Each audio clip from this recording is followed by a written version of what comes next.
gabadhi dhibanahay ahayd lagu jeesjeeso la dhaho kooxaan iyada isu keensatay iyada wareegaysay iyada meelahaas marmaraysa habeen barkii iyada waxa isu keensatay wada fitareena gabadhi aanu farximo u sii geysano gabar yar oo la kufsaday gabadhi markii la kufsaday istigmada koowaad ku dhacaysa waxa weeye in iyada marka hadal lagu dilo oo like la dhaho maxaa macnaa xilliga socodsiinay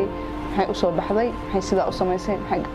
qofka soo qaad cudur ku dhacay oo kale HIV oo kale ku dhacay inay dhahaan cudurkaas macnaa qofkaan isaga lugihiisa ku doontay isaga sida sameeyay qofkii macnaa dhaleecayn caadi ah iyagu u sameeyaan istigmada waxyaalaha sababa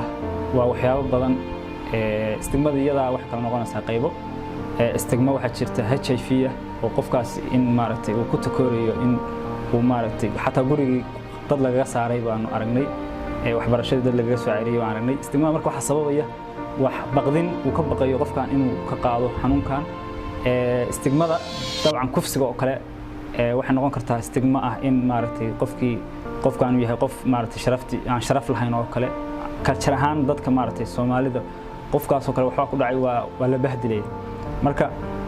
culture ahaan dhaqan ahaan iyo aqoonteena bulsho iyo wacyigeena oo gaaban awgeed baa waxay sababaysaa in maaragtay ay